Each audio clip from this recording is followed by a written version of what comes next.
நல்லா யோசிச்சு பாருங்க. 2000 வருஷத்துக்கு முன்னால பத்மோ என்ற ஒரு தீவுல இருந்த ஒரு தீர்க்கதரிசி, ஒரு தேவ மனிதனிடத்திலே கர்த்தர் இந்த காரியத்தை வெளிப்படுத்தி காண்பித்தார். ஒரு பொருளை அந்த நாட்களை விற்பதற்கும் கொள்ளுவதற்கும் 2 முறைகளை பயன்படுத்தினாங்க. ஒன்று பேர் பார்ட்டர் சிஸ்டம் என்று. ஒரு பொருளை கொடுத்து இன்னொரு பொருளை விலைக்கு வாங்குவது. இந்த பொருளுக்கு அந்த பொருள். கொஞ்ச காலத்துக்கு முன்னால பார்த்தீங்கன்னா பழைய துணிக்கு எவர் சொல்ல ஒரு பாத்திரம் கொடுப்பான், ஈயம்பி தாளைக்கு பேரிச்சம்பளம் கொடுப்பாங்க. அது பேர் தான் பார்ட்டர் சிஸ்டம். ஒரு ஆட்டுக்குட்டியை கொடுத்து அரிசி வாங்கி கொள்வார்கள், அரிசியை கொடுத்து ஆட்டுக்குட்டி வாங்கி கொள்வாங்க. பண்டமாற்று முறை என்று தமிழில் சொல்லுவாங்க. இரண்டாவது ஒரு சிஸ்டம் வந்தது, அதுவும் அப்போ புழக்கத்தில் இருந்தது. பணம். பணத்தை அச்சடித்து பணத்தின் மூலம் வர்த்தகம் பண்ணினார்கள். அந்த நாட்கள் அவர் சொல்றாரு, இனி ஒரு காலம் வரும், அது கடைசி காலம். அந்த கடைசி காலத்துல வர்த்தகம் என்பது ஒரு முத்திரையின் வழியாக நடத்தப்படும். யாராவது சிந்திக்க முடியுமாங்க? ஒரு எம்பளம் ஒரு முத்திரையின் வழியா ஒரு வியாபாரம் நடத்த முடியும் என்றால் யாராவது சிந்திக்க முடியுமா? 2000 வருஷத்துக்கு முன்னால. இன்னைக்கு என்ன நடக்குது பாருங்கள். ஒரு சின்ன QR கோடு வைத்திருக்கிறீங்க, ஒரு டீ கடைக்கு போறீங்க, டீ குடிக்கிறீங்க, சில்லறை இல்லைன்னு சொல்றீங்க, அவன் ஒரு முத்திரையை தூக்கி வைக்கிறான், முத்திரையை ஸ்கேன் பண்ணுகிறீர்கள், உங்கள் பணம் அங்கே போய் விடுகிறது. முத்திரையின் வழியா விற்க முடியுதா? வாங்க முடியுதா? கார்ல போறீங்க, வேகமாய் போகிறீர்கள், டோல்கேட் போடுகிறான், உங்க கார்ல ஒரு முத்திரை ஸ்டிக்கர் ஒட்டி வச்சிருக்கீங்க, அந்த முத்திரையில உங்களுடைய வங்கி கணக்கு இருக்குது, அதை ஸ்கேன் பண்ணுது, உங்க பணத்தை இது எடுத்துக்கொள்ளுகிறது. வெறும் கையை வீசிக்கொண்டு போகிறீர்கள் கடை தெருவுக்கு, ஒரு முத்திரை இருக்குது, அந்த முத்திரையை ஸ்கேன் பண்றீங்க, உங்க அக்கௌண்ட்ல இருந்து பணம் போய் விடுகிறது. முத்திரையின் மூலம் வியாபாரம் பண்ண முடியும் என்ற சிந்தனை பத்ம தீவுல நாடு கடத்தப்பட்ட ஒரு வயதான பெரியவருக்கு எப்படி ஐயா தோன்றும்? இன்னைக்கு முத்திரை வழியா தானே விற்கிறோம். நிறையா ஆட்டோல கூட வச்சிருக்கிறானே, பிச்சைக்காரர்கள் கூட வச்சிருக்கிறாங்க. சென்னையில் போய் பார்த்தீங்கன்னா இந்த கோடம்பாக்கம் பிரிட்ஜ் இது மேலே, அந்த ஃப்ளைஓவர் மேலே, அண்டர் கிரவுண்டில் வச்சிருக்கிறாங்க. சில்லறை இல்லைப்பா, பரவாயில்ல சாமி, நம்மகிட்ட QR கோட்டுக்கு போட்டு போங்க, ஜிபே இருக்குங்கிறான். எப்படி இருக்கும்? வந்துருச்சுல்ல. ஒரு சின்ன தெருவில் விற்கிறவர் கூட, காய்கறி விற்கிறவர் கூட எடுத்து வச்சிடறாரு. முத்திரையின் வழியாக ஒரு பொருள் விற்கிறோம், ஒரு பொருள் வாங்குகிறோம், பணத்தை போடுகிறோம், பணத்தை எடுக்கிறோம், பணமே இல்லாமல் வர்த்தகம் பண்ணுகிறோம். இது யதார்த்தமாய் நடந்த ஒன்றல்ல, திட்டமிட்டு நடத்தப்படுகிற ஒரு சதிவலை. இனி கொஞ்சம் கொஞ்சமா காசை ஒழிச்சிருவாங்க, டிஜிட்டல் முறை என்று கொண்டு வருவார்கள், முத்திரைகளை மையப்படுத்துவாங்க. ஜனங்கள் எல்லாம் இதை வாங்கினால்தான், கட்டுப்படுத்தப்பட்டால்தான் நீங்கள் ஒரு பொருளை வாங்க முடியும். ஒரு ஆபீஸ்ல வேலை பார்த்தா அந்த முத்திரைக்குள்ளதான் உன் சம்பளத்தை கொடுப்பான். நீங்கள் ஒரு பொருளை செலவழிக்க வேண்டுமானால் இந்த முத்திரை வழியாய்த்தான் செலவழிக்க முடியும். பையிலிருந்து கரன்சி இனிமேல் எடுக்க முடியாது. இப்பவே நம்ம கையில கரன்சி கிடையாது. கார்டு சிஸ்டம் வந்தது, முத்திரை வந்தது. இதை அன்றே வேதம் சொல்லி இருக்கிறது. ஆகவேதான் வேதம் வேதம் தான் என்று சொல்லுகிறோம். வேதத்தின் வசனங்கள் சத்தியம், சமூலமும் சத்தியம் என்று சொல்லுகிறோம். விளையாட்டுக்கு சொல்லப்பட்டதல்ல இது. வேதத்துல சொல்லப்பட்ட ஒவ்வொன்றும் நம் கண்கள் காண நிறைவேறி வருகிறதை பார்க்கிறோம். இந்த முத்திரை போட்டுக்கொண்டால், ஏன் முத்திரை போட்டால் என்ன? வெளிப்படுத்தின விசேஷம் 20வது அதிகாரம் சொல்லு, முத்திரை போட்டவன் பிசாசுடையவன் என்று அர்த்தமாகிறது. அந்த நாட்களிலே மிருகத்தின் முத்திரையை தரித்தவனும் கள்ள தீர்க்கதரிசிகளும் ஒன்றாய் பிடிக்கப்பட்டு 2வது மரணமாகி அக்னியும் கந்தகம் எரிகிற கடல்லே தள்ளப்பட்டார்கள். ஒரு பக்கத்தில் முத்திரை போட்டா தான் இந்த உலகத்தில் ஒரு பொருள் வாங்க முடியும். முத்திரை போட்டால் பரலோகத்துக்குள்ள போக முடியாது, நரகத்துக்கு போகணும். என்ன செய்வது? யோசித்து பாருங்கள். ஏன் இப்படிப்பட்ட கொடிய திட்டங்களை கொண்டு வருகிறான்? இந்த 7 வருஷ முடிவிலே இயேசு மறுபடியும் திரும்ப வரப்போகிறார்.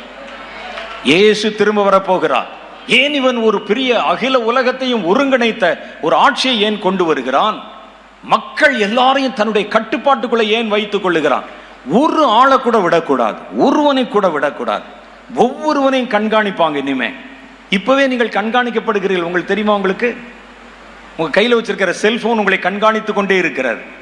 ஏதாவது ஒரு இடத்துல வழி தெரியாம சிக்கிட்டா உங்க செல்போனை போட்டு எங்க நிக்கிறேன்னு கேளுங்க. திருப்பத்தூர்ல இந்த இடத்துக்கு போகணும்னு கேளுங்க, உடனே அதுவே வழிகாட்டி விடும். சர்ன்னு நீங்க எடுக்க இடத்த அப்படியே பார்க்கும். இங்க இருந்து லெஃப்ட் எடு, ரைட் எடு, அங்க ஒரு ஹோட்டல் இருக்கும், அந்த பக்கம் வளன்னு சொல்லி கொண்டாந்து நேரா விட்டுறது. அப்ப நீங்கள் எங்கேயோ கண்காணிக்கப்பட்டு கொண்டிருக்கிறீர்கள். இன்னைக்கு ஒட்டுமொத்தமா எல்லாரையும் கண்காணிப்பதற்கு ஒரு பெரிய ஸ்கீம் வேலை செய்யுது. அது வரப்போகிற அந்தி கிறிஸ்துவின் ஆட்சி காலத்துல எல்லா மனிதர்களையும் தன் கட்டுப்பாட்டில் வைத்துக் கொள்வதற்காக செய்யப்படுகிற ஒரு தந்திரம். ஒரு துணி வாங்க போறோம்ங்க, ஒரு துணி வாங்க போறோம், சட்டை வாங்க போறோம். இந்த கடையில் உங்க போன் நம்பர் கேட்கிறான். எதுக்கு? நம்ம என்ன சம்பந்தம் பேச போறோமா? நாங்கள் போன வாரம் நானும் என்னுடைய நாங்கள் எல்லாம் போகும்போது திண்டுக்கல் போகிறோம். ஒரு ஹோட்டலில் சாப்பிட போகிறோம். சாப்பிட போய் ஆர்டர் கொடுத்தோம். ஹோட்டல் சப்ளையர் வந்து கேட்குறார், உங்கள் ஃபோன் நம்பர் கொடுங்கிறார். ஃபோன் நம்பர் கொடுத்தீங்கன்னா உங்களுக்கு சில புள்ளிகள் பாயிண்ட்ஸ் கிடைக்கும், சாப்பிட்றதுல உங்களுக்கு கொஞ்சம் டிஸ்கவுண்ட் கிடைக்கும், ஃபோன் கொடுங்கன்னு. அவர் சொன்னார், முதல்ல ஓன் ஃபோன் நம்பரை கூடிய எங்களுக்கு, நாங்கள் ஆர்டர் பண்ண லேட்டானால் ஃபோன் பண்ணி உன்னை திட்டுவதற்கு அப்படின்னு சொன்னார். எதுக்கு எடுத்தாலும் ஏன் ஃபோன் கேட்குறாங்க? உங்கள் டேட்டாஸ் யாருக்கு தேவைப்படுகிறது? உங்களை யார் கண்காணிக்க விரும்புகிறார்கள்? யார் உங்களுடைய பெயர்களெல்லாம் சேகரம் பண்ணுகிறார்கள்? எதற்கு செய்கிறார்கள்? நீங்கள் எல்லாம் ஒரு வலைக்குள்ளே வரணும். நல்ல பேர் வச்சிருக்கிறான் பாருங்க, பேர் வச்சுக்கிட்டே நம்ம யோசிக்கிறது இல்லை. அதுக்கு பேர் நெட்டு. நெட்டுனா வலை. அதுக்கு அப்புறம் அதுக்கு வச்சிருக்க பேர் வந்து வெப் நெட்டு. அப்படின்னா என்ன தெரியுமா? சிலந்தி வலை. சிலந்தி வலையில் ஒரு பூச்சி சிக்கிருச்சுன்னா தப்பிக்கவே முடியாது. நெட்டு வலை தெரிந்து கொண்டே தான் சொல்லு. நெட்டை காணமேங்கிறோம். நெட் இல்லாட்டா இவருக்கு இருக்க முடியல. நெட் என்பது உன்னை பிடித்து கட்டுப்பாட்டுக்குள்ளே வைத்திருக்கிறது. இன்டர்நெட் எல்லாரையும் ஒன்னா சேர்த்த நெட்டு. ஒரு வலைக்குள்ளே போய்விட்டோம், இனி மீள்வது கடினம். அது இல்லாமல் வாழ்வது கடினம்.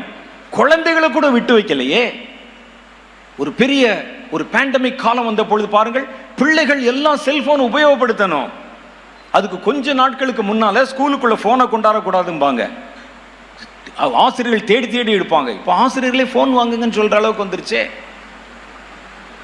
அதுலதான் இனி கல்வி எல்லாம் வந்து விட்டதே. இது யாருக்காக செய்யப்படுகிறது? உலகத்தை யார் ஒருங்கிணைக்கிறார்கள்?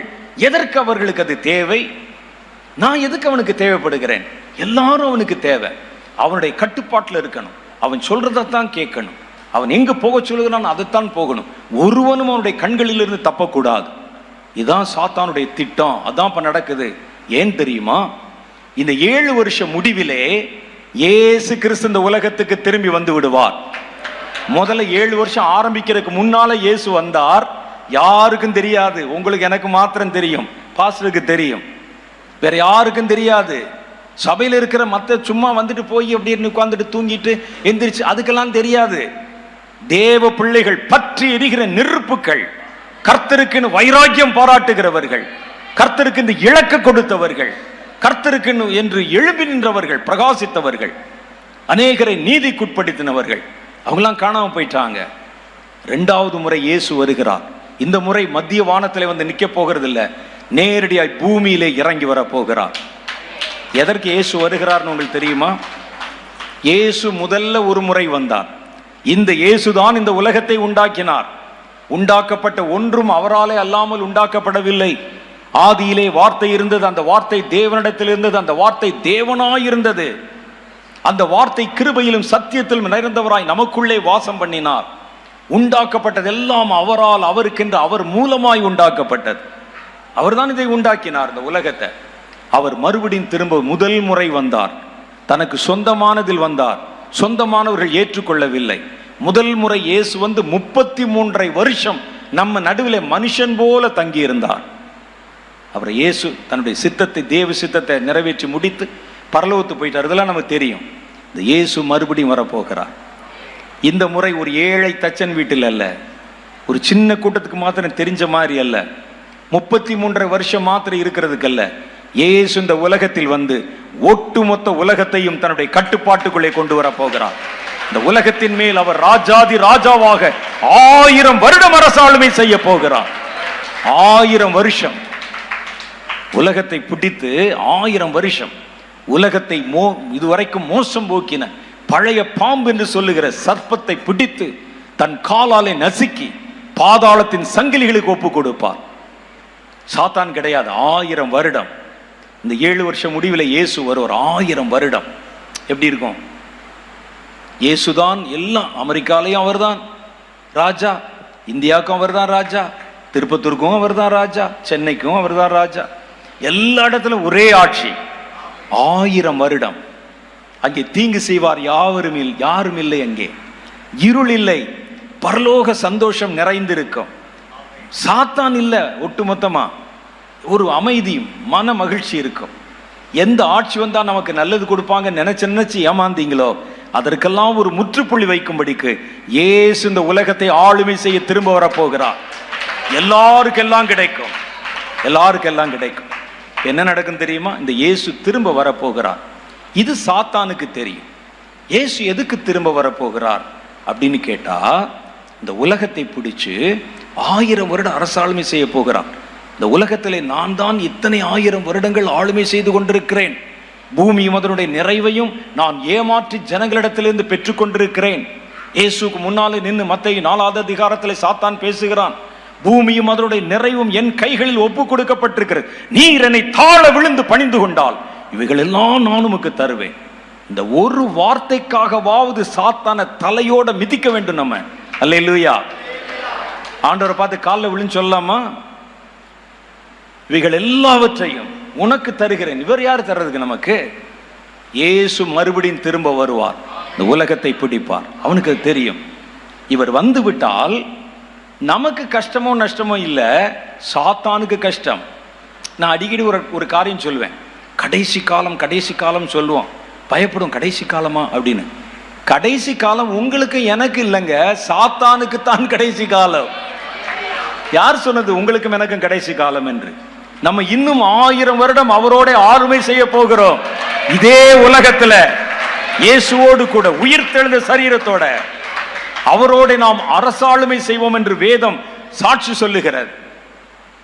அவரோட வெளிப்படுத்தின விசேஷம் 20:6 பாருங்க, அவரோட கூட இந்த பூமியில அரசாளுமை செய்வோம். அப்ப நமக்கு கடைசி காலம் இல்லை. இயேசு வந்தால் சாத்தானுக்கு கடைசி காலம். அவருடைய ஆட்சிக்கு ஒரு முற்றுப்புள்ளி வரப்போகிறது. அவருடைய ஆட்சி கவிழ்க்கப்பட போகிறது. அவனை சேர்ந்தவர்கள் கள்ள தீர்க்கதரிசி, அந்தி கிறிஸ்து, அவனை பின்பற்றினவர்கள், அவனுக்கு உதவி செய்தவர்கள், அவருடைய ஆட்சியை ஏற்றுக்கொண்டவர்கள், முத்திரை பெற்றவர்கள் எல்லாம் ஒருங்கிணைத்து பிடிக்கப்பட்டு பாதாளத்தின் சங்கிலிகளை கட்டப்பட போறாங்க. எப்படி இருக்கும்? இப்ப இதுல ஒரு கேள்வி வருகிறது. இயேசு இந்த உலகத்துக்கு திரும்ப வருகிறார், இந்த உலகத்தை ஆளுமை செய்யும். சாத்தானுக்கு தெரியும் இயேசு இந்த உலகத்துக்கு திரும்ப வந்து இதுல ராஜாவா வீற்றிருக்கணும். எருசலேம் தான் ஹெட் குவார்டர்ஸ், தலைநகரம். அது மகாராஜாவின் நகரம் என்று வர்ணிக்கப்பட்டிருக்கிறது. அங்குதான் ஒரு சிங்காசனத்தை ஸ்தாபிப்பார். சாத்தானுக்கு என்னன்னா, ஒருவர் ஆட்சி அமைக்க வேண்டுமானால் அவருக்கு என்ன தேவை என்று நினைக்கிறீர்கள்? அவருக்கு ஒரு இராணுவம் வேணும், படை வேணும், ஜனம் வேணும், காசு வேணும், சிங்காசனம் வேணும். எல்லாவற்றுக்கும் மேல ஆளுமை செய்வதற்கு ஜனங்கள் வேண்டும். ஜனங்கள் இல்லாட்டா அவர் என்ன ராஜா? நீங்கள் நான் தான் ராஜான்னு சொல்லிக்கிறணும். ஆட்சி செய்யறதுக்கு ஜனங்கள் வேணும் இல்ல? அந்த ஜனங்களுக்கு எங்கே போவது? சாத்தான் என்ன செய்கிறான்? 7 வருஷம் முடிவிலே இயேசு வரப்போகிறார்.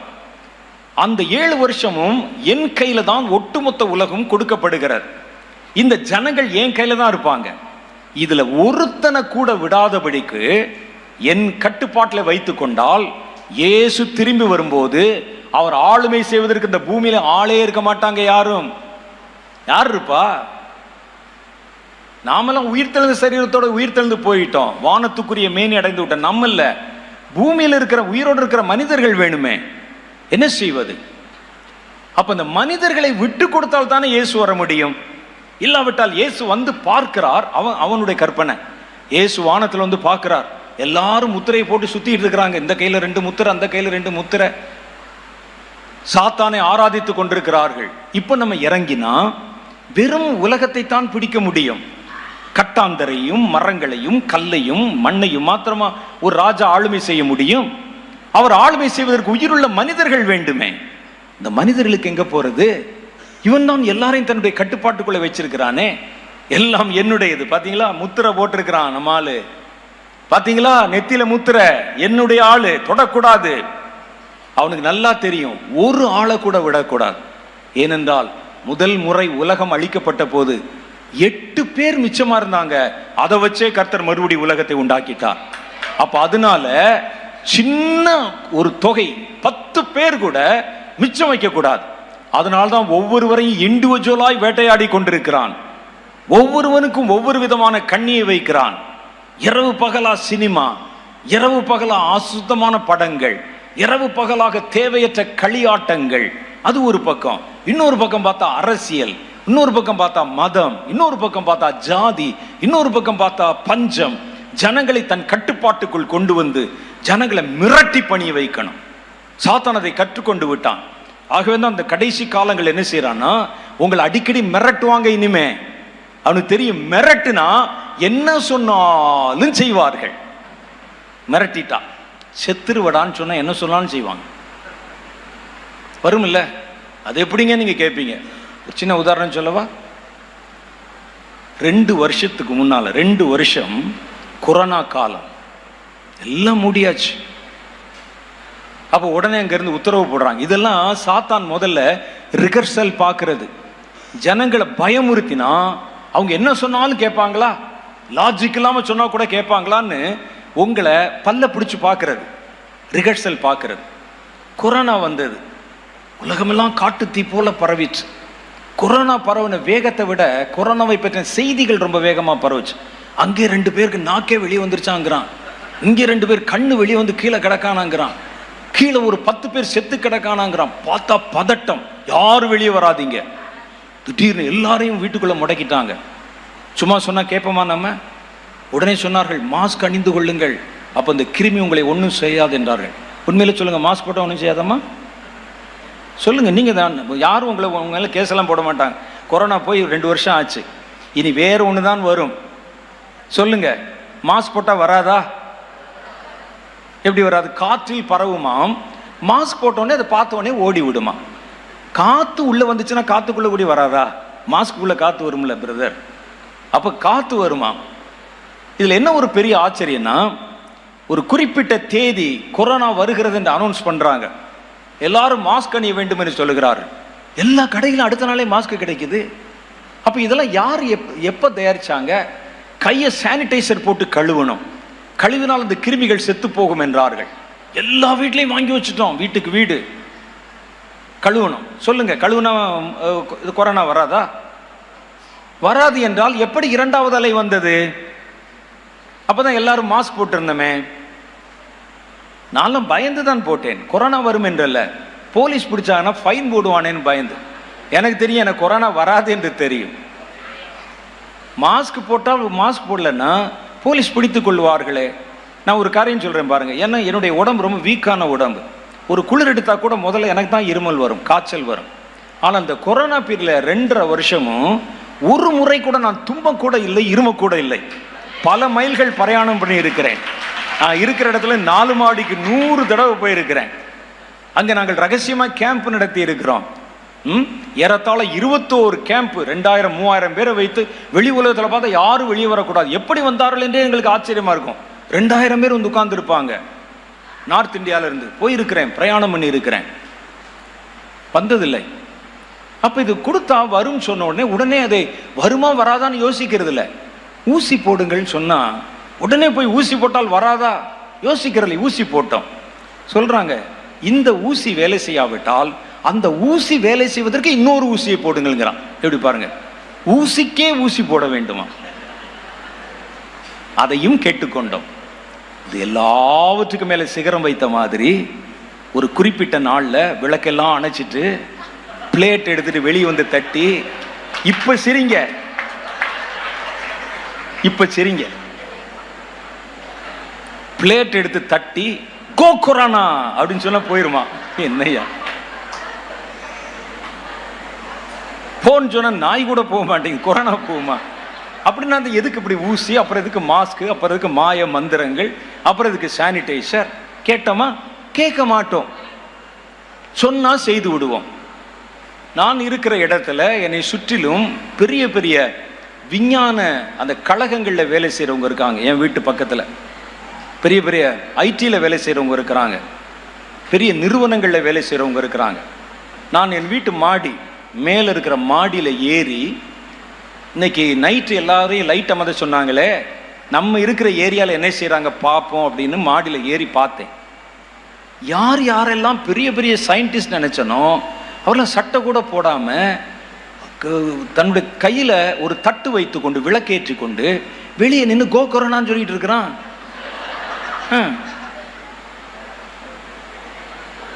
பயந்தால் நீங்கள் என்ன வேணாலும் செய்வீங்கல்ல, அதேதான் சாத்தானுக்கு வேணும். உன் பலவீனம். உங்களை பயமுறுத்திட்டா, முத்திரை போட்டா தான் சரியா போனா கை நீட்டிடுவீங்க. இது சாத்தானுடைய தந்திரம். ஜனங்கள் எல்லாம் தன் கட்டுப்பாட்டில் வைக்கணும். அப்ப என்னங்க செய்வது? இந்த கொடிய காலத்துல தான் சாத்தான் ஒரு மனிதனை கூட விட்டுறக்கூடாது. இயேசு வரும்பொழுது அவருடைய ஆட்சியை ஏற்றுக்கொள்ள ஒருத்தன் இருக்கக்கூடாது. 8 பேரை விட்டா கூட கர்த்தர் மறுபடி உலகத்தை உண்டாக்கிடுவார்.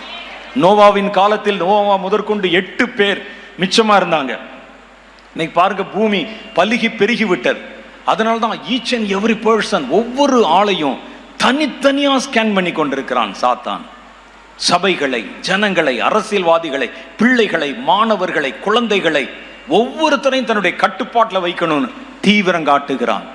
இந்த 7 வருஷம் இந்த முத்திரை போடலாம், விற்கவும் முடியாது, வாங்கவும் முடியாது. இந்த 7 வருஷத்துல ஒரு கூட்டம் பேர் மாத்திரம் அவன் சொல்லுகிற எந்த கட்டளைக்கும் கீழ்ப்பட மாட்டாங்க, கேட்க மாட்டாங்க. அவர்கள் இருப்பதே அவனுக்கு தெரியாது. அவன் இருப்பதே அவர்களுக்கு தெரியாது சாத்தானுக்கு. அந்த கூட்டம் யாருன்னு கேட்டா, உங்கள் மூலம் எழுப்புதலை பிறப்பிக்கப்பட்டாங்க பாருங்க தலைமுறைகள். அவர்கள் தான் அந்த 7 வருஷம் அந்த பூமியில் இருப்பாங்க. சாத்தானுக்கு டஃப் கொடுப்பாங்க.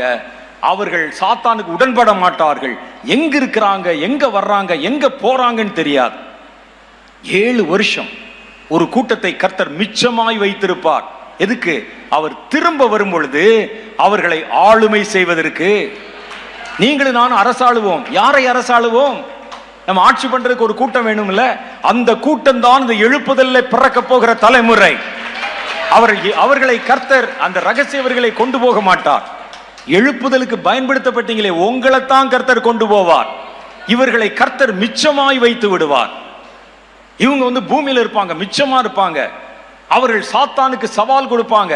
இங்குதான் அங்குதான் சொல்லுவாங்க, அவனை கண்டே பிடிக்க முடியாது. பாருங்கள், எலியா எவ்வளவு பெரிய ஆள், தீர்க்கதரிசி. அவர் சொல்லுகிறார், ஏசபேல் கையில சிக்கி எல்லாரும் பிடிபட்டு நான் ஒருவன் மாத்திரம் தான் மிச்சமாய் இருக்கிறேன். ஆண்டவர் சொன்னது யாருப்பா சொன்ன உனக்கு?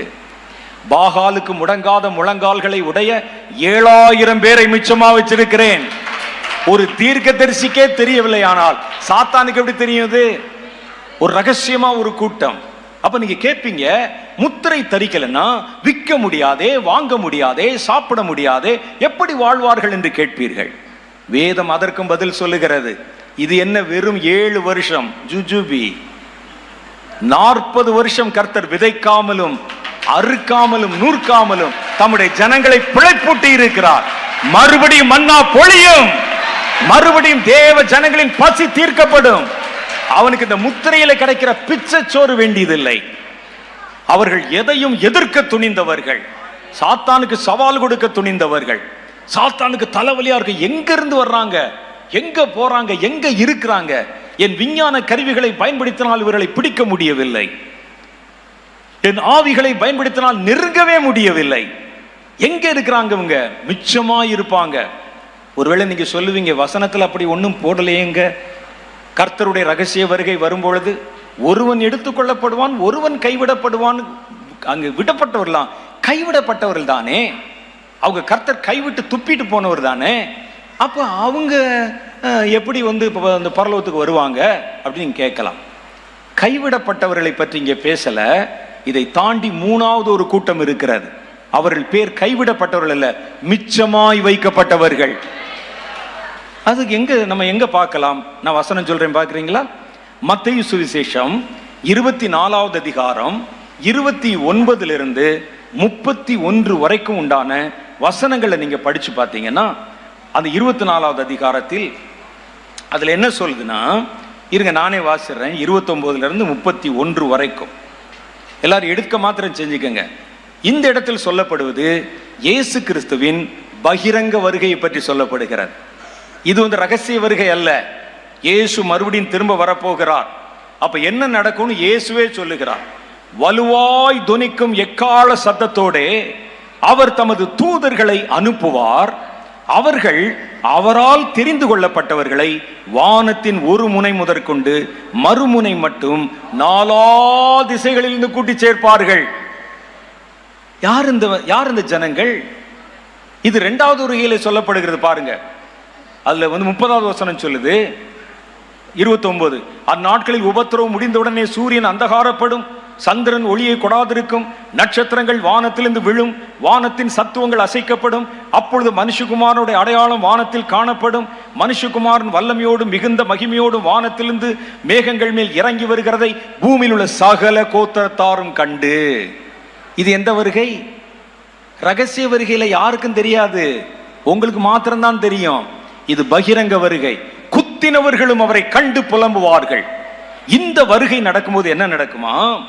கோத்திரத்தார் கண்டு புலம்பிக் கொண்டிருக்கும் போது வலுவாய் துணிக்கும் எக்காலங்களை பிடித்தவர்களாக ஒரு கூட்டம் தூதர்களை கர்த்தர் பூமி எங்கும் அனுப்புவார். அவர் தமது தூதர்களை அனுப்புவார். அவர்கள் அவரால் தெரிந்து கொள்ளப்பட்டவர். யார் இந்த தெரிந்து கொள்ளப்பட்டவர்கள்? அப்ப இயேசுனுடைய 2வது வருகை வர்ற வரைக்கும் பூமியிலே ஒரு கூட்டம் தெரிந்து கொள்ளப்பட்டவர்கள் ஒளித்து வைக்கப்பட்டிருக்கிறார்கள். அவர்கள்தான் இந்த ஜனங்கள். இவர்களை எக்காலத்தோடு புறப்பட்டு போய் தேவ தூதர்கள் 4 திசையிலிருந்து கூட்டி சேர்ப்பார்கள். அவர்கள் வானத்தின் ஒரு முனை முதற்கொண்டு மறுமுனை மட்டும் 4 திசைகளிலிருந்தும் கூட்டி சேர்ப்பார்கள் என்று எழுதியிருக்கு. பார்த்தீங்களா? அப்ப இது தேவனால் தெரிந்து கொள்ளப்பட்டு ரகசிய வருகை இருந்து கர்த்தருடைய பகிரங்க வருகை வரைக்கும் பூமியிலே பாதுகாக்க வைக்கப்பட்ட தேவ ஜனம். அதான இந்த ஜனம். இது கைவிடப்பட்ட ஜனமா? இல்ல. எழுப்புதலிலே கர்த்தரால் பிறப்பிக்கப்பட்டு விளைந்த விளைச்சல்கள் எஜமானுடைய வருகைக்காக காத்திருக்கும். அவர்கள் மறைந்திருப்பார்கள். சாத்தானுடைய கண்ணில் மண்ணை தூவாங்க. சாத்தானுக்கு அவர்களை கண்டுபிடிக்கவே முடியாது. இயேசு மறுபடியும் திரும்ப வந்து விடுவார். எல்லா திசையிலிருந்து தம்முடைய ஜனங்களை கூட்டி சேர்ப்பாங்க. சாத்தானுக்கு ஆச்சரியமா இருக்கும். கிழக்குல இருந்து விழவா, பார்க்கும் போதே மேற்குல இருந்து விழவா, தெற்குல இருந்து விழவா, வடக்குல இருந்து விழவா, எல்லாரும் சேரும். எங்கிருந்தார்கள் இவர்கள்? என் கண்ணுக்கு எப்படி தப்பினார்கள்? போட்ட சட்டங்களில் மாட்டிக்கொள்ளாமல் எப்படி புரியாதவனுக்கு சாத்தான் உடனே கோபாவேசம் கொண்டு தன்னை பின்பற்றினவர்களை அழைத்து கொண்டு பிசாசுகளின் சேனைகளோட அர்மகெதோன் என்ற இடத்திலே கர்த்தரை எதிர்த்து நிற்பதற்கு யுத்தம் பண்ணுவதற்கு கடந்து வருவான். எதிரணியிலே கர்த்தர். அப்பொழுது வானத்தில் எடுத்துக்கொள்ளப்பட்ட நீங்களும் நானும் ரகசிய வருகையில போனமே, இயேசு இப்ப பகிரங்க வருகையில வருகிறாரே.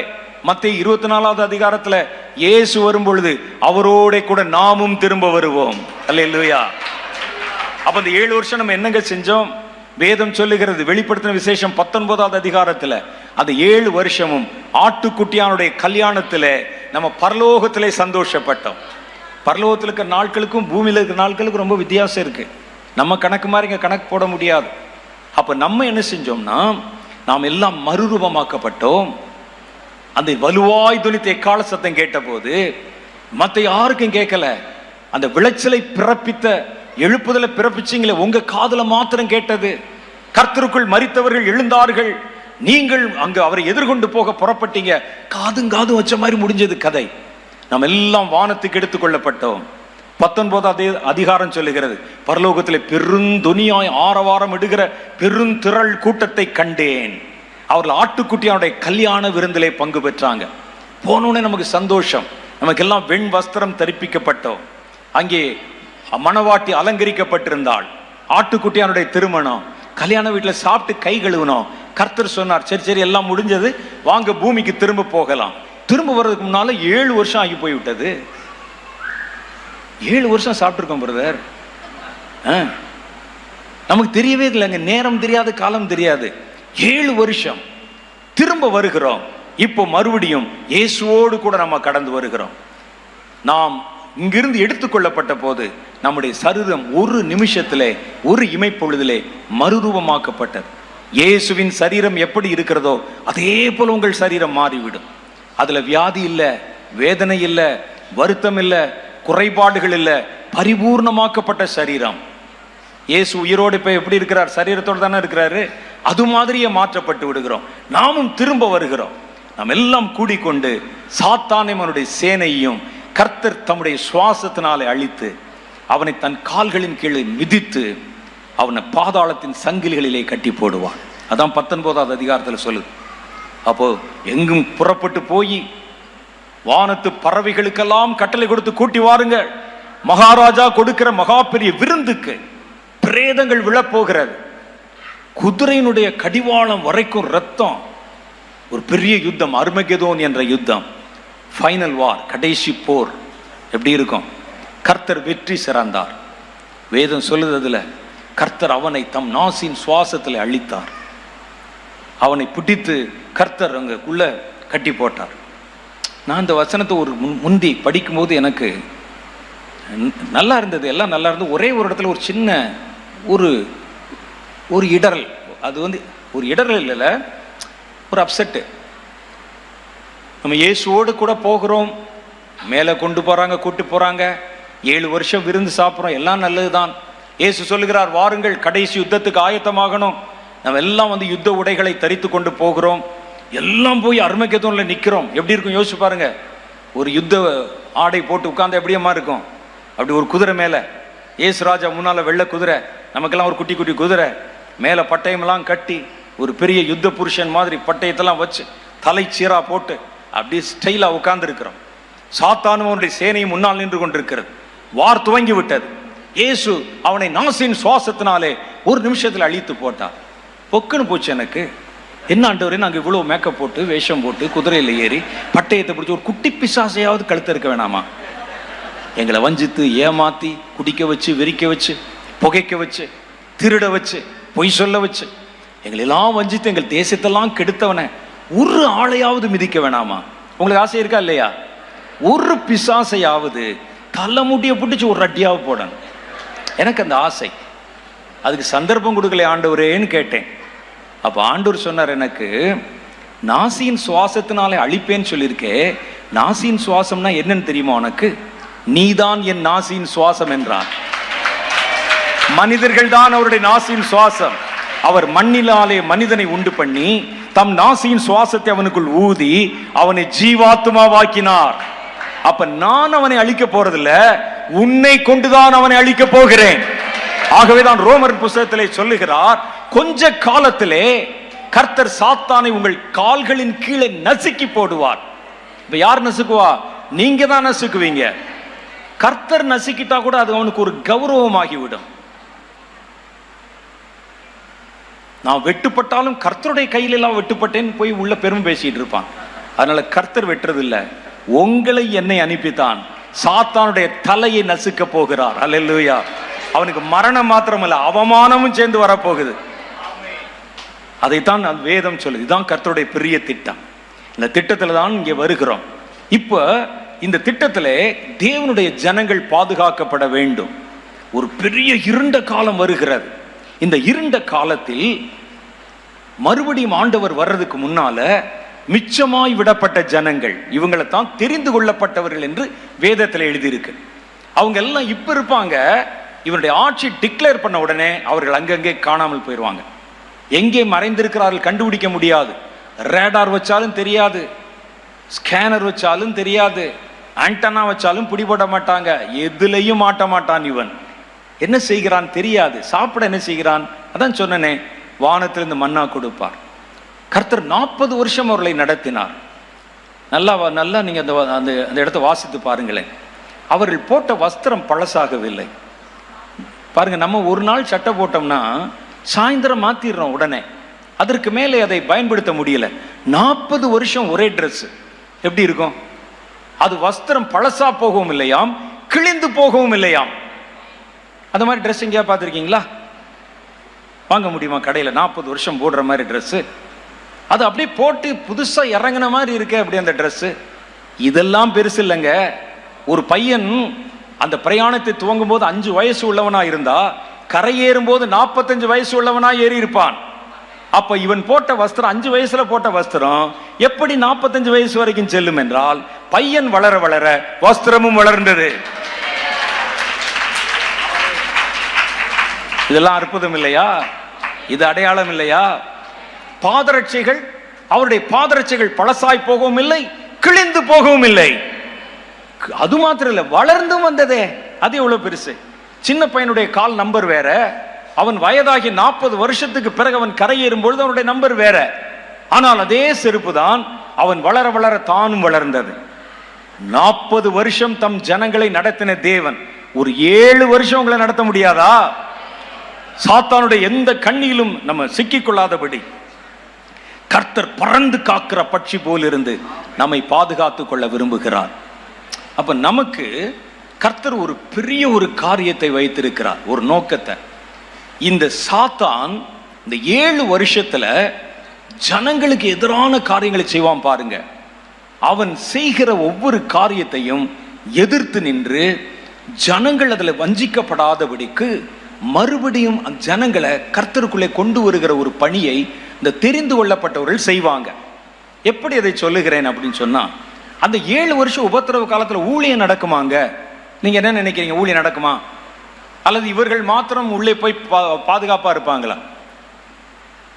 7 வருஷம் ஊழியம் நடக்கும். எது தெரியுமா?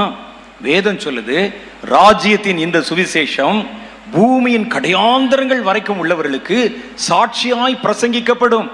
அப்பொழுது முடிவு வரும். அப்ப முடிவு வர்ற வரைக்கும் இந்த ராஜ்யத்தின் சுவிசேஷம் பூமியின் கடையாந்தரங்கள் வரைக்கும் சாட்சியாய் பிரசங்கிக்கப்படும். திடீர்னு வருவான், தெருவில் நின்று பேசுவான். உடனே அவர்கள் அங்கிருந்து பார்த்துட்டு யாரோ ஒரு கூட்டம் எங்க அங்க வந்து கலவரம் பண்றான், ஓடி வர்றதுக்குள்ள இவங்க எல்லாம் மறைஞ்சிருவாங்க. மறைய முடியுமா? முடியாதா? ஏன் முடியாது? வசனத்தில் அதுக்கு தான் கர்த்தர் எல்லாத்துக்கும் ஆதாரம் வச்சிருக்கிறார். கந்தாகிய மந்திரி அவன் வந்துகிறான், வந்த உடனே அவனுக்கு ஞானஸ்நானம் கொடுக்கிறார். யாரு? பிலிப்பு. பிலிப்பு ஞானஸ்நானம் கொடுத்து கரையேறுகிறான். கரையேறின பொழுது ஆவியானவர் பிலிப்பை கொண்டு போய் விட்டார். அவன் ஆசோத்திலே காணப்பட்டு ஊழியம் செய்தான். மந்திரி அவனை அப்புறம் காணாமல் சந்தோஷத்தோட தன் வழியை போய்விட்டு திரும்பி பார்த்தா ஆளை காணோம். நடந்திருக்கு. ஏன் நடக்காதா? நடக்காது நீங்க நினைச்சிடக்கூடாதுன்னா, கர்த்தர் ஒவ்வொன்றுக்கும் ஒவ்வொரு உதாரணத்தை பைபிள்ல வச்சிருக்கிறார். வரும். அவன் கண்ணில் மண்ணை தூர மாதிரி. இயேசுவை மலை உச்சியிலே தள்ளுவதற்கு கொண்டு போறாங்க. இயேசு அவர் நடுவில் இருந்து கடந்து போய்விட்டார். அப்போ எங்கடா பார்த்தா காணும் அவரை. அவர் எங்க ஒரு இடத்துல இருந்து பிரசங்கம் பண்ணி கொண்டிருக்கிறார். சாத்தானால் உங்களை ட்ரேஸ் பண்ண கூட முடியாது. வருவீர்கள், ஊழியம் செய்வீங்க. அந்த நாட்களில் ஜனங்கள் ஏகமாய் கஷ்டப்பட்டு 7 வருஷம் நொய்யோடு நொய்ய அடிக்கப்படுவாங்க. ஒரு நல்ல ஆட்சி வருமானு காத்திருப்பாங்க. இந்த பொல்லாதவர்கள் வந்து பிள்ளைகளை பிரிச்சுட்டாங்க, கணவனை பிரிச்சுட்டாங்க, மனைவியை பிரிச்சுட்டாங்க. சர்வாதிகாரத்துவம் நிறைந்திருக்கிறது. எப்படி இந்த பூமியில வாழ்வோம் நினைச்சிட்டு இருப்பாங்க. இவர்களுக்கு தான் ராஜ்யத்தின் சுவிசேஷத்தை அறிவிப்பாங்க. நீங்க நல்லா பாருங்க, ராஜ்யத்தின் இந்த சுவிசேஷம் என்று எழுதியிருக்கு. ராஜ்யத்தின் சுவிசேஷம்னா இந்த 7 வருஷத்துக்கு அப்புறம் ஒரு ராஜ்யம் வரப்போகிறது. சுவிசேஷம் என்றால் நற்செய்தி என்று பொருள். 7 வருஷத்துக்கு பிறகு ஒரு ராஜ்யம் வரப்போகிறது. அது நீண்ட நெடும் காலம் இருக்க போகிற ஆட்சி. 1000 வருடம் இந்த பூமியிலே, அதற்கு பின்பு பரலோகத்திலே நித்திய காலமாய் நீடித்திருக்க போகிற ஆட்சி. அந்த ஆட்சியை குறித்த செய்தியை ஆட்சியினால பாதிக்கப்பட்ட ஜனங்களுக்கு சொல்லுவாங்க. நீங்க இப்ப பார்க்கிற அந்தி கிறிஸ்து என்ற ராஜா இல்ல, வேறொரு ராஜா வருகிறார். அவர் வானத்தையும் பூமியை உண்டாக்கினவர். அவர் ராஜாதி ராஜா. அவருடைய வருகை சமீபம். 7 வருஷம் பல்லை கடித்துக் கொண்டு பொறுத்துக் கொள்ளுங்கள், கர்த்தருடைய மந்தையிலே வாருங்கள் என்று ஒரு சப்தம் உண்டாகும். ஜனங்கள் போய் சொல்லுவாங்க. இதை கேள்விப்பட்டு அவர்களை துரத்துவதற்கு வருவான், காணாம போயிடுவாங்க. கர்த்தர் அவர்களை பாதுகாப்பாய் வைத்திருப்பார் பூமியில. நான் சொல்றது நம்புறீங்களா? கதை மாதிரி இருக்குதா? வேதத்தில் எழுதி இருக்கிறது. அது இயேசு ராஜாவாய் வரப்போகிறார். இயேசு இந்த பூமியில அரசாளுமை செய்ய போகிறார். இப்போ நம்ம இப்ப இதுதான் அவருடைய பின்னணி. இதை வைத்துக் கொண்டுதான் நம்ம மற்ற காரியங்களை யோசிக்க போகிறோம். எதற்கு இப்ப அற்புதங்களும் அடையாளங்களும்? அற்புதங்களும் அடையாளங்களும் யாருக்காக? ஏன் கர்த்தர் இந்த ஒரு அபிஷேகத்தை நமக்குள்ளே தருகிறார்? ஏன்னா சாத்தான் இனி வருகிற காலத்துல அற்புதங்களை அடையாளங்களையும் காட்டித்தான் ஜனங்களை மிரட்டுவான். அவன்தான் உலகத்தின் பெரிய சக்தி போல தன்னை காட்டிக் கொள்ளுவான். அவனுடைய மந்திர தந்திரங்களை, மாய வித்தைகளை, ஸ்தம்பன வித்தைகளை கண்டு ஜனங்கள் ஸ்தம்பித்து போவாங்க. இவன் தான் உலகத்தின் மகா பெரிய சக்தி என்று நினைத்து கொண்டிருப்பாங்க. அவனை ஆராதிக்கும்படிக்கும் வழிபடும்படிக்கும் ஒரு பெரிய விக்கிரகத்தை அங்கே கொண்டு வந்து நிறுத்துவான், வணங்கணும்னு சொல்லுவான். இந்த நேரத்தில் அவனுடைய வல்லமைகளை விழுங்குகிற மாதிரி, அவைகளை அவமாக்குகிற மாதிரி மோசேயின் காலத்துல அவருடைய கைக்கோல் எகிப்து மந்திரவாதிகளின் கைக்கோலை விழுங்கினதை போல சாத்தானுடைய மந்திர தந்திரங்களை விழுங்கும்படி கர்த்தர் ஒரு யௌவன சந்ததி எழுப்புவார். அவன் கையை நீட்டுவான், அற்புதம் நடக்கும். நீங்க சொன்ன மாதிரி தலைவலி குணமாக்குற அற்புதக்காரர்கள் அல்ல, அடையாளக்காரர்கள் அல்ல. கர்த்தர் அப்படித்தான் திடீரென்று மோசே அழைத்தார். மோசே சொன்ன, நான் போக மாட்டேன், நான் திக்குவாயன், மந்த நாவுள்ளவன், நான் போய் சொன்னா யார் கேட்பாங்க? அங்கே என்னை நாடு கடத்தி வைத்திருக்கிறார்கள், நான் உள்ள போனா அரெஸ்ட் பண்ணிடுவாங்க. ஒரு கொலை குற்றத்துக்காக எகிப்திலே என்னை தேடிக் கொண்டிருக்கிறார்கள், நான் இங்க வந்து தலைமறைவா இருக்கிறேன், நீ போ. கர்த்தர் சொன்ன, நான் போய் சொன்ன எப்படி அதை நம்புவார்கள்? உன் கையில் இருக்கிறது என்ன? கைக்கோலை கீழே விடு என்றான். கைக்கோலை கீழே விட்டான், பாம்பா மாறிச்சு. அது உன் கையை நீட்டி பிடி என்றான். பிடித்த போது மறுபடியும் அது கம்பா மாறிச்சு. போ இதோடு. இவர் நினைச்சிட்டா இதுதான் உச்சபட்ச காரியம் போல இருக்கு, இதை காண்பிச்சா பார்வோன் பயந்து விடுவான் போல இருக்குன்னு போனான். நேராய் பார்வோனிடத்திலே போனான். இந்த பார்வோனும் மோசேயும் ஒரே அரண்மனையில வளர்ந்தவங்க. இந்த பார்வோனுடைய தகப்பனார் ஆட்சியில் இருக்கும்போது தான் மோசையை கண்டெடுத்து கொடுத்தாங்க. இவர் 2 பேரும் ஒன்னா படிச்சவங்க. பார்வோன் அவரை பார்த்த உடனே கேட்டான், மோசே எங்கே வந்தாய்? என் ஜனங்களை போக விடு என்று கர்த்தர் சொல்லுகிறார். கர்த்தர் சொல்லுகிறதை கேட்டு போக விடுவதற்கு கர்த்தர் எனக்கு யார்? ஏன் அவர் சொல்றது நான் ஏன் கேட்கணும்? இதோ பார் என்று சொல்லி தன் கையில் இருக்கிற கோலை நழுவு விட்டான். அது பெரிய பாம்பாய் மாறிற்று. தன் கையை நீட்டி அதை பிடித்தான். மறுபடியும் அது அவனுடைய கைக்கோலாய் மாறிற்று. பார்வோன் பயப்படுவான் என்று நினைத்தால் பார்வோன் கைதட்டி சிரித்தான். மோசே, இது ஒரு சீப் மேஜிக். அது பார், எங்களிடத்தில் இருக்கிற மந்திரவாதிகளை யார் எங்கே என்று அழைத்தான். வந்தான் ஒரு பெரிய கூட்டம். எஸ்பாஸ் பார், மோசே அற்புதம் செய்கிறானப்பா, கடவுள் அனுப்பினதாக சாட்சி கொடுக்கிறான். தன் கையில் இருந்த கோலை நழுவு விட்டான், மறுபடியும் பிடித்தான். நீங்கள் செய்யுங்கள் என்றான். எல்லாரும் ஒவ்வொருவனும், அந்த காலத்தில் மந்திரவாதி பார்த்தீங்கன்னா மந்திர கோல்னு ஒன்று வச்சிருப்பான், அதுல தான் அவருடைய மந்திரங்கள் எல்லாம் உருவேற்றி வச்சிருப்பாங்க. எல்லாம் வந்தார்கள், ஆளாளுக்கு தன் கையில் இருக்கிறதை கீழே போட்டான். எல்லாம் சர்ப்பமாய் மாறிச்சு. மோசே தன் கையில் இருக்கிற கைக்கோலை கீழே போட்டான், சர்ப்பமாய் மாறிச்சு. ஒரே ஒரு வித்தியாசம் இருந்தது. மோசேயின் கைக்கோல், அவருடைய கைக்கோல்களை எல்லாம் அந்த பாம்பெல்லாம் அது விழுங்கி விட்டது. மோசே தன் கையை நீட்டி பாம்பின் வாலை பிடித்தான். மோசேனுடைய கையிலே கைக்கோல் திரும்பி வந்தது. அடுத்த காட்சியில பார்க்கிறோம், மோசேனுடைய கையிலே கைக்கோல், சுற்றி இருக்கிற மந்திரவாதிகள் வெறும் கையிலே நின்று கொண்டிருந்தார்கள். ஒரே நேரத்தில் அவங்க கிட்ட இருந்த அவ்வளவு மந்திர வித்தைகளையும் முடக்கி போட்டு அவர்களை வெறுங்கையனாய் மாற்றி விட்டான். நாளைக்கு நடக்க போகிற அற்புதங்கள் அப்படித்தான் நடக்கும். சபையிலே வித்தை காட்டுறதுக்கு அல்ல, தேவனுடைய பிள்ளைகளை சுகமாக்குவதற்கு மாத்திரமல்ல, சாத்தானுடைய கையில் இருக்கிறத பறிக்கணும், அதை வெறுமையாக்கணும். அவன் தன்னுடைய எல்லாவற்றையும் இழந்து விட்டு நிற்கணும். தாவீது வெறுங்கையாய் தான் கடந்து போனான். அவன் கையில பட்டயம் இல்லாதிருந்தது. கோலியாத்தின் பட்டயத்தை எடுத்து கோலியாத்தின் தலையை வெட்டினான். அங்கதான் தேவனுடைய பிள்ளை நிமிர்ந்து நிற்கிறான். சாத்தானுடைய தந்திரங்கள். அடுத்த சீன்ல பார்க்கிறோம், எல்லாரும் வெறுங்கையை பிசைந்து கொண்டு நிற்கிறாங்க. மோசே எந்த சேதம் இல்லாமல் கைக்கோலை பிடித்து கொண்டிருக்கிறான். எப்படி இருக்கும்?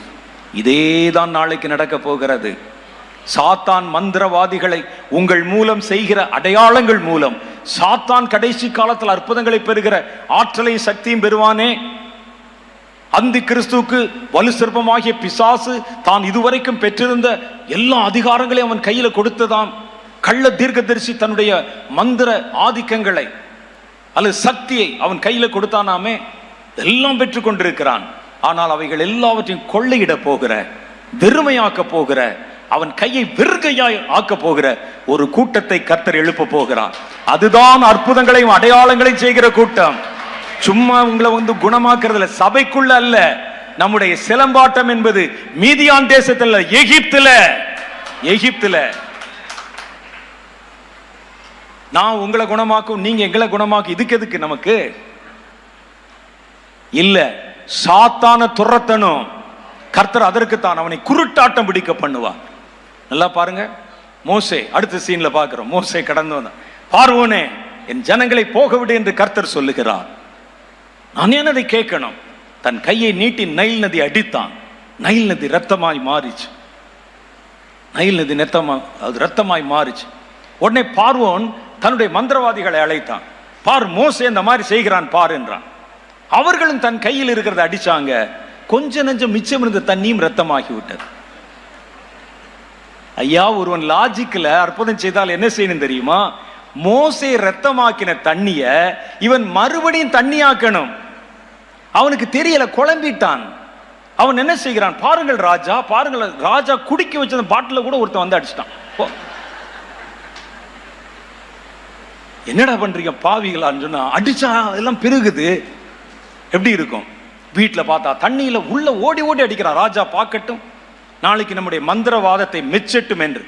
இதான் மந்திரவாதிகளை குருட்டாட்டம் பிடிக்க பண்ணுவது. உண்மையிலே செஞ்சிருந்தா என்ன செஞ்சிருக்கணும்? தண்ணியா மாத்தினதை நீ ரத்தமாலையா மாத்தி காட்டணும். அவன் பிரச்சனைகளை பெருசாக்கினான். கர்த்தர் சாத்தானை குருட்டாட்டம் பிடிக்க பண்ணுவார். மோசே அடித்து தவளைகள் பெருகினால் இவர்கள் தங்கள் பங்குக்கு அடித்து இன்னும் அதை பெருக்கி விட்டார்கள். எப்படி இருக்கும்? குருட்டாட்டம் பிடிக்க பண்ண சாத்தானுக்கு குழம்பிடுவான். இவர்களை எல்லாம் வைத்துக் கொண்டு என்ன செய்வது? பார்வோனுக்கு எப்படி யோசிச்சு பாருங்க.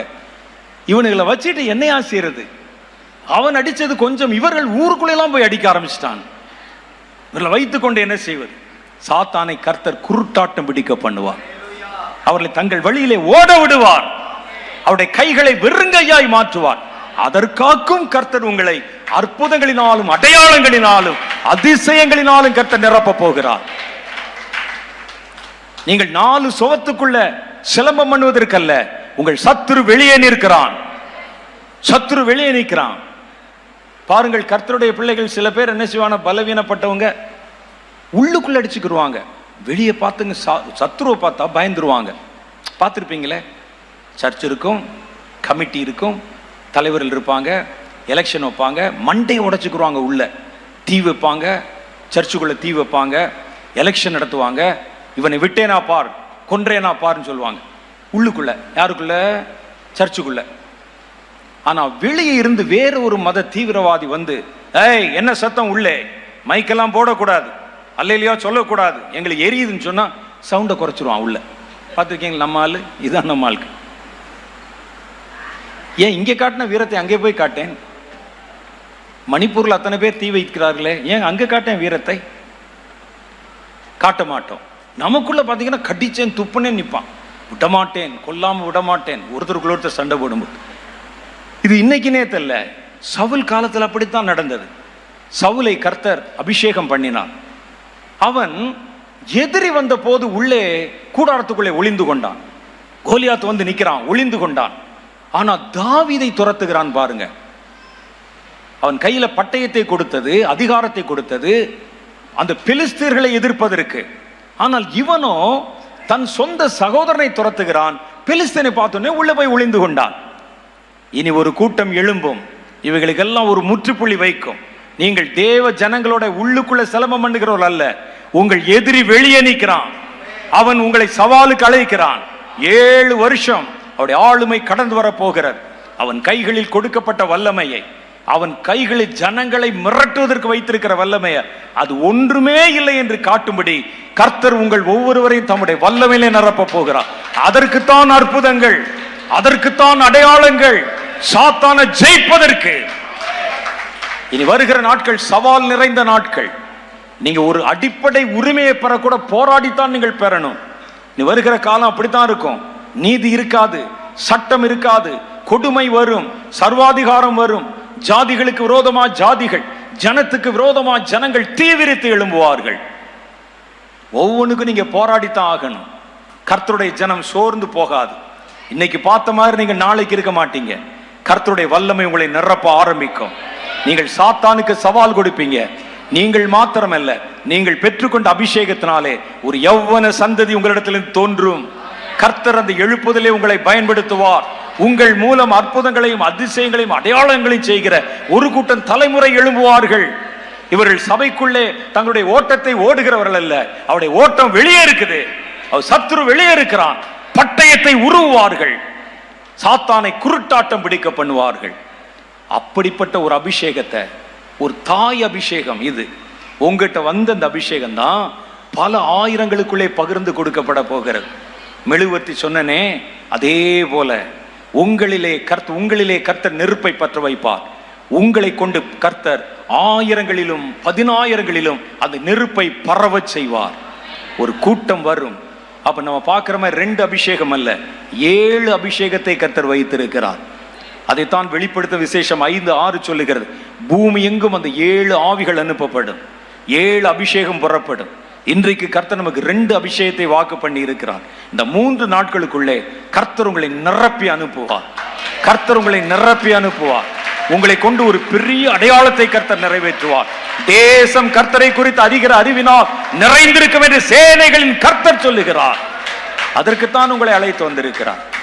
இதுல பாருங்க, நம்ம கிடைக்கப்பட்டிருக்கிற இந்த நாள்ல இந்த அபிஷேகங்களை பெற்றுக்கொண்டால், நான் உங்களை மிரட்டுறேன்னு நினைக்காதீங்க, பெற்றுக்கொண்டால் 7 வருஷம் உபத்திரவ காலம் வந்து ஒட்டுமொத்த உலகத்தின் அதிகாரம் சாத்தானுடைய கையில போறதுக்கு முன்னால நீங்களும் நானும் கர்த்தருடைய ரகசிய வருகையிலே காணப்படாமல் போயிடும்.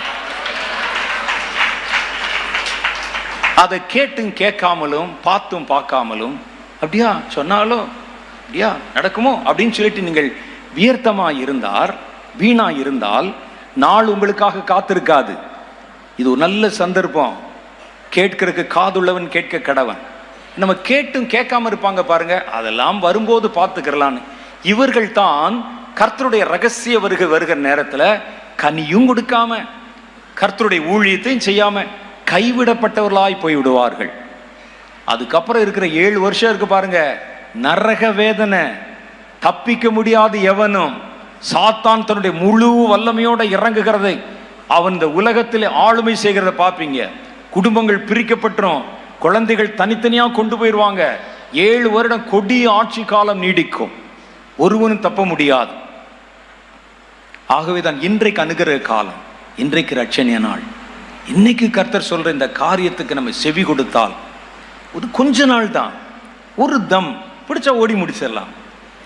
முடிச்சிட்டா கர்த்தருடைய வருகையிலே நாம் கடந்து போய்விடுவோம், மறுபடியும் திரும்ப வருவோம். 19வது அதிகாரத்துல ஆட்டுக்குட்டியானுடைய திருமணத்தை பார்த்தோம். 20வது அதிகாரத்துல 1000 வருடம் கர்த்தர் அரசாளுமை செய்வார் பார்க்கிறோம். 1000 வருடம் அரசாளுமைக்கு பிறகு கொஞ்ச காலம் சாத்தான் விடுவிக்கப்படுவான். பூமியில 1000 வருடம் ஜனங்கள் திரளா பெருகி இருப்பாங்க, எக்கச்சக்கமா பெருகிடுவாங்க. ஏன்னா மரணமே இல்லை, 1000 வருஷம் பிறப்பு மாத்திரம் இருக்கிறது, பெருகிடுவாங்க ஏராளமா. கொஞ்ச காலம் விடுவிக்கப்பட்ட சாத்தான் ஒரு திரள் கூட்டம் ஆட்களை வஞ்சிக்க ஆரம்பிப்பான், ஒரு கூட்டத்தை வஞ்சிப்பான். ஆனால் அந்த நேரத்துல கூட நீங்களும் நானும் அவனுடைய வஞ்சக வலையில விழாமல் வஞ்சிக்கப்பட மாட்டோம். காரணம், நம்ம உயிர்த்தெழுந்த சரீரத்தில் இருக்கிறோம். அப்ப இயேசுவோடு கூட திரும்ப வந்தமே, இயேசு இந்த உலகத்தை பிடித்து கொண்டாரே, மிச்சமாய் தெரிந்து கொள்ளப்பட்டவர்களை 4 திசையில் கூட்டி சேர்த்தாங்களே, தன்னுடைய ஆட்சி அமைப்பார் கர்த்தர். அந்த ஆட்சியிலே கர்த்தர் உங்கள் ஒவ்வொருவரையும் தம்மோடு கூட இருந்து ஆளுமை செய்கிற ஆட்சியாளர்களாய் மாற்றுவார். அதான் வேதம் சொல்லுது. 20வது அதிகாரத்துல பாருங்க, அவரோடு கூட அவர்கள் அரசாளுமை செய்வார்கள். அரசாளுமை செய்வோம். விட்டோம், அவ்வளவுதான் நம்முடைய வாழ்க்கை. இனி கொஞ்ச காலம்தான். சாத்தானும் தீவிரப்படுகிறான், பார்த்தாலே தெரியுது. கர்த்தரும் தீவிரப்படுகிறார். எதை தேர்வு செய்கிறோம் என்பது உங்க கையில் இருக்குது. ஏன்னா உங்க ஆத்துமா உங்களுக்கு விலையேற பெற்றது. கர்த்தர் இன்னைக்கு நீங்க ஒரு வார்த்தை ஊன்னு சொன்னா தம்முடைய வல்லமையில நிரப்பி அந்த மகாபெரிய எழுப்புதலை உங்களை ஒரு கருவியாக பயன்படுத்த போகிறார். அதைத்தான் அவங்க சொன்னாங்க. நீங்க குணமாகிறதுக்கு மாத்திரம் அல்ல, நீங்கள் மற்றவர்களை விடுதலை செய்வதற்கு, மற்றவர்களை எழுப்புவதற்கு, மற்றவர்களை கர்த்தருக்குள் நிலைநிறுத்துவதற்கு கர்த்தர் இன்றைக்கு உங்களுடைய தலையில தம்முடைய வல்லமையின் நெருப்பை இறங்க பண்ண போகிறார். மெழுகுவர்த்திகள் போல நீங்கள் கொழுந்து விட்டு எறிய போறீங்க. 1 1000ஐயும் 1,00,000ஐயும் தொட போகிறது. நம்ம எல்லாம் எழுந்து நின்று ஜெபம் பண்ண போறோம். நாளைக்கு இன்னும் வேறு புதிய காரியங்களை பற்றி சொல்ல போறேன்.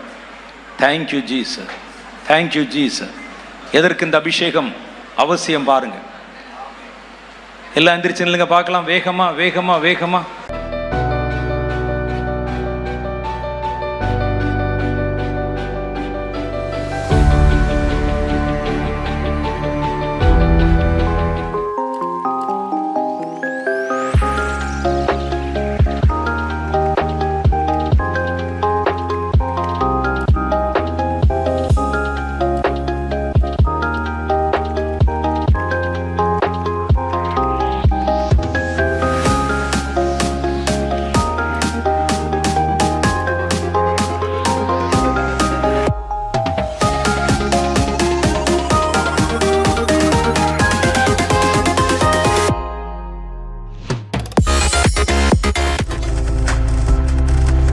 நீங்கள் பார்த்து கொண்டிருப்பது உங்கள் ஜாய் டிவி. உங்கள் துக்கம் சந்தோஷமாய் மாறும்.